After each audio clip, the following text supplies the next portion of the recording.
ஓம் நம சிவாய. தென்னாடுடைய சிவனே போற்றி, எந்நாட்டவர்க்கும் இறைவா போற்றி. சர்வம் தொலைக்காட்சி நேயர்கள் அனைவருக்கும் ஜோதிடர் யோகி ஜெயப்பிரகாஷின் அன்பான வணக்கங்கள்.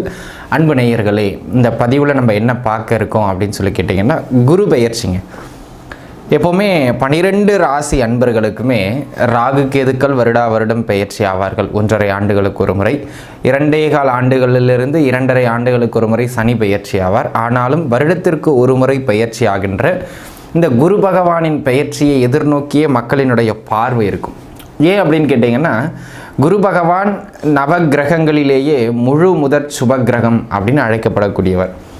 இவருடைய பெயர்ச்சி எப்பொழுதுமே நற்பலன்களையே அதிக அளவில் வழங்கும் என்று மக்களிடையே பரவலான ஒரு நம்பிக்கை உண்டு. அதுக்கு ஒரு உதாரணம், குருபலம் வந்தால் திருமணம் ஆயிரும், குருபலம் வந்தால் வீடு கட்டிடுவோம், குருபலம் வந்தால் வீட்டில் சுப நிகழ்வுகள் நடக்கும். இந்த மாதிரியான நம்பிக்கை மக்களுடைய ஜோதிடம் பற்றி அறிந்த அடிப்படை மக்கள்கிட்ட கூட இந்த எண்ணங்கள் விரவி இருக்கிறது.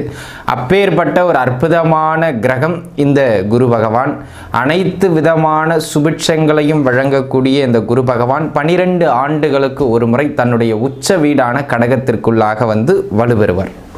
எப்பொழுதெல்லாம் ஒரு இயற்கை சுபகிரகம் வலுப்பெறுகிறதோ அது சமூகத்திற்கும் சரி, தனி மனிதனுக்கும் சரி நன்மையை செய்ய கடமைப்படுகிறது. அந்த விதத்தில் 12 ஆண்டுகள் கழித்து தற்பொழுது மிதுனத்தில் வீற்றிருக்கின்ற இந்த குரு பகவான் கடகத்திற்குள்ளாக நகர்ந்து உச்ச வலு பெறப்போகிறார். கிட்டத்தட்ட ஒரு 10 மாதங்களுக்கு மேலாக அந்த கடக வீட்டில் அவர் நிலை கொள்ள இருக்கிறார். இந்த 10 மாதங்களும் ஒரு நல்ல ஏற்றமான ஒரு சூழலை உங்களுக்கு பெற்றுக் கொடுக்கும். ஆக இயற்கை சுபகிரகம் வலுவடைந்த குரு கடகத்தில் அமர்ந்து தன்னுடைய 5ஆம் பார்வையாக விருச்சகத்தை பார்க்கிறார், தன்னுடைய 7ஆம் பார்வையாக மகரத்தை பார்க்கிறார், தன்னுடைய 9ஆம் பார்வையாக மீனத்தை, தன் வீட்டை தானே பார்க்கிறார். இந்த அமைப்புகளில் பெயர்ச்சியாகின்ற இந்த உச்ச குரு பகவானினுடைய பெயர்ச்சி உங்களுக்கு எங்கு நன்மையை தரும், எங்கு நீங்கள் கவனமாக இருக்கணும், இந்த 2 விஷயத்தை தான் நம்ம வலுப்பெற்று பார்க்க இருக்கிறோம். சரிங்களா? இப்பொழுது உங்களுடைய நட்சத்திரத்திற்கு 27 நட்சத்திரக்காரர்கள் இருக்கிறீங்க.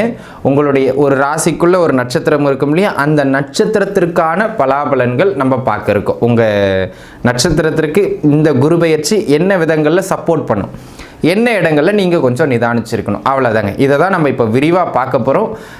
இது கூடவே உங்கள் ஜாதக தசாபுக்திகளையும் நீங்கள் தனிப்பட்ட முறையில் பார்த்துக்கிறது உங்களுடைய விருப்பம். ஏன்னா அது முழு பலன், இது பொது பலன். சரிங்களா அன்பர்களே? உங்களுடைய ஜென்ம நட்சத்திரத்திற்கு குருவின் பெயர்ச்சி என்ன ஏற்றங்களையும் மாற்றங்களையும் தருகிறது, விரிவாக பார்க்கலாம் வாருங்கள். அன்பார்ந்த பரணி நட்சத்திரத்து அன்பர்களே, ஜூன் மாதம் 2ஆம் தேதி அன்று பெயர்ச்சி ஆகின்ற இந்த குரு பகவானினுடைய பெயர்ச்சி எப்படி இருக்கிறது என்றால், உங்களுடைய நட்சத்திரத்திற்கு 4ஆம் இடத்திலே அவர் அமர்கிறார். நட்சத்திரம் இருக்கிற மேசராசியிலிருந்து 4ஆம் இடத்திலே குரு பகவான் பெயர்வு பெற்று உச்ச வலு பெறுகிறார், பாக்யாதிபதி. இது ஒரு நல்ல யோகமான அமைப்பு அப்படிங்கிறத நீங்கள் புரிஞ்சுக்கணும். இந்த காலகட்டத்தில் பார்த்தீங்கன்னாங்க அன்பர்களே, திருமண முயற்சிகள் கைகூடி வரும். கொஞ்சம் சொகுசு வாழ்க்கையை வாழக்கூடிய அமைப்புகள் உங்களுக்கு கிடைக்கும். உதாரணத்திற்கு, இப்போ நீங்கள் ரொம்ப கஷ்டப்படுற ஒரு குடும்பத்தில் இருப்பீங்க, ஒரு வேலை கிடைக்கும், அந்த வேலையில் நீங்கள் போய் ஜாயின் பண்ணுவீங்க. அந்த இடத்துல உங்களுக்குன்னு பயணிக்கிறதுக்கு ஒரு வண்டி, இல்லை அந்த இடத்துல இருக்கிற வரைக்கும் உங்களுக்கு பிடிச்ச மாதிரியான சாப்பாடு, இதெல்லாம் நம்ம கொஞ்சம் சொகுசு வாழ்க்கையை தற்காலிகமாக கொடுப்பார் இந்த குரு. சரிங்களா? பிடித்தவற்றை உண்ணுதல், பிடித்தவற்றை அனுபவித்தல்ங்கிற மாதிரி மனதுக்கு திருப்தியான பலன்கள் இந்த காலகட்டத்தில் உண்டு அப்படிங்கிறத புரிஞ்சுக்கிடணும். நீண்ட நாளாக சொத்து பத்து வாங்கிறதுக்கான முயற்சிகளில் ஈடுபட்டு கொண்டிருந்த அன்பர்களுக்கு இந்த காலகட்டம் சொத்து பத்து சேர்க்கைகள் நடைபெறுகிற காலகட்டம். அதே போல் பார்த்திங்கன்னா இந்த காலகட்டங்க வீடு கட்டணும்னு முயற்சி பண்ணிக்கிட்டு இருந்தவங்க வீடு கட்டலாம், இல்லை ஏற்கனவே இருந்த வீட்டை ஆல்ட்ரு பண்ணணும்னு சிலர் நினச்சிக்கிட்டு இருந்திருப்பாங்க. வீடு புதுசாக கட்டலைங்க, இந்த மேலில் கொஞ்சம் போர்ஷன் ஒன்று போட்டுடலான்னு பார்க்குறேன், இந்த பக்கம் கொஞ்சம் டேமேஜாக இருக்குது, அதை இடிச்சுட்டு அப்படியே ஒரு ரூம் தடுத்துடலான்னு பார்க்குறேன். இப்போ பண்ணலாம். இந்த காலகட்டம் அதற்கு மிகச்சிறப்பான அமைப்புகளில் உங்களுக்கு உண்டு. அதனை அடுத்ததாக இந்த காலகட்டம் படிப்பில் கொஞ்சம் ரொம்ப மந்தமாக இருந்த பிள்ளைங்க, ஏன்னா 7.5 சனி நடந்துக்கிட்டு இருக்கு இல்லையா பரணி நட்சத்திரக்காரங்களுக்கு, அதனால் படிப்பில் கொஞ்சம் மந்தமாக இருந்தவங்க, சும்மா ஊர் சுற்றிக்கிட்டு இருந்தவங்களுக்குலாம் இந்த காலகட்டத்தில் கொஞ்சம் பொறுப்பு வரும். அதனால் படிப்பில் கொஞ்சம் பிள்ளைகளுக்கு கவனம் அதிகரிக்கும். சும்மா சுற்றிக்கிட்டு இருந்தவங்க ஏதோ ஒரு காரணத்திற்காக, ஒரு நோக்கத்திற்காக இப்பொழுது சுற்றுவாங்க, அது லாபத்தை கூட தரலாம். அந்த மாதிரியான அமைப்பு. வெளிநாடு வெளிமாநில முயற்சிகளை எடுத்துக்கொண்டிருக்கின்ற அன்பர்களுக்கு அந்த வெளியிட வாய்ப்புகள் கைகூடி வருகின்ற ஒரு உன்னதமான காலமாக இந்த காலம் அமைகிறது அப்படிங்கிறத அன்பர்கள் புரிஞ்சு வச்சுக்கிடணும். அப்போ தாராளமாக வெளிநாடு முயற்சிகளை எடுக்கலாம். நீடித்து வெளியிடங்களில் தங்கியிருக்கிறதுக்கும் இந்த காலகட்டம் நல்ல மேன்மைகளை ஏற்படுத்தி கொடுக்கின்ற காலகட்டம். பூர்வீகத்தை காட்டிலும் பூர்வீகத்தை விட்டுட்டு வெளியிடங்களில் இருக்கிறவங்களுக்கு நல்ல வருவாய் ஏற்றத்தை ஏற்படுத்தி கொடுக்கக்கூடியது மாதிரியான ஒரு யோக காலமாக இந்த காலம் அமைகிறது அப்படிங்கிறத நீங்கள் புரிஞ்சுக்கிடணுங்க. அதே போல் அன்பு நண்பர்களே, இந்த காலகட்டத்தை பொறுத்த மட்டிலும் சொத்து வாங்கிறது, வீடு கட்டுறது, வண்டி வாகனம் வாங்கிறது, ஆபரண சேர்க்கை, பிடித்த பொருள் இதை வாங்கிடணுங்க. ஒரு சில பிள்ளைங்களாம் என்ன சொல்லுவாங்க, பைக் வாங்குறது சார் என்னுடைய லட்சியம், பிள்ளைங்க இந்த நெக்லஸ் ஒன்று வாங்கிடணும் அப்படின்னு அவங்களுக்கு பிடிச்ச பொருள், அபிமான பொருட்களை வாங்கி மகிழுகிற ஒரு குருபெயர்ச்சியாக இந்த குருபெயர்ச்சி அமைகிறது அப்படிங்கிறதையும் நம்ம புரிஞ்சுக்கிடணும். புதிய வேலை வாய்ப்புகள் கிட்டக்கூடியது மாதிரியான ஒரு அற்புதமான காலகட்டம் இந்த காலகட்டம். தாராளமாக நீங்கள் முயற்சிக்கலாம். அந்த புதிய வேலை வாய்ப்புகள் உங்களுக்கு கொஞ்சம் மன திருப்திகரமான அமைப்புகளையும் இருக்கும் அப்படிங்கிறதுல எந்த விதமான மாற்று கருத்துமே கிடையாது. சரிங்களா?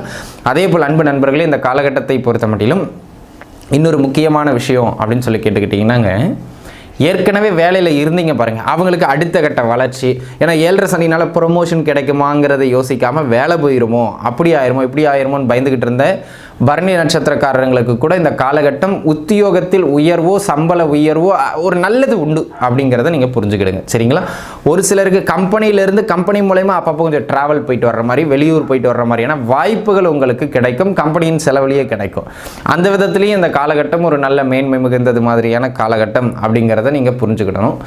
அதே போல் அன்பு நண்பர்களே, இந்த காலகட்டத்தை பொறுத்த மட்டிலும் ஒரு சிலருக்கு கொஞ்சம் எதிர்பாராத சில மகிழ்ச்சியை தரக்கூடியது மாதிரியான திடீர் அதிர்ஷ்டம் போன்ற திடீர்னு நல்ல விஷயங்கள், சில உறவுகளால் நன்மைகள், சில பொருளாதார ஆதாயங்கள் கிடைக்கக்கூடியது மாதிரியான ஒரு காலம். அதனால் இந்த காலம் நல்ல மேன்மையான அமைப்பினை தர உள்ளது அப்படிங்கிறத நீங்கள் புரிஞ்சுக்கிடணும். அதே போல் உறவுகளுக்கு இடையில் இருந்து வந்த கசப்பு, பங்காளி சொத்துக்கள், பூர்வீக சொத்துக்களில் இருந்து வந்த பிரச்சனைகள் இதெல்லாம் குறையும். எப்பொழுதெல்லாம் பாக்யாதிபதி வலுப்பெறுகிறாரோ தகப்பனார் வழியிலிருந்து பூர்வீகத்திலிருந்து சில நன்மைகள் நமக்கு கிடைக்கும். அப்போ பூர்வீக சொத்துக்கள் ஏதாவது பேச்சுவார்த்தையில் இருக்குது, பெண்டிங்கில் இருக்குன்னா இந்த காலகட்டம் அதனை உங்களுக்கு பெற்றுக் கொடுத்துரும். அதே போல் அன்பு நண்பர்களே, இந்த காலகட்டத்தை பொறுத்தவரையிலும் எடுத்த விஷயங்கள் அனைத்திலும் ஒரு தங்கு தடைகள் ஏற்பட்டாலும் அதை கடந்து வெற்றிகளை ஈட்டக்கூடியது மாதிரியான ஒரு நல்ல காலகட்டமாக அமைகிறது.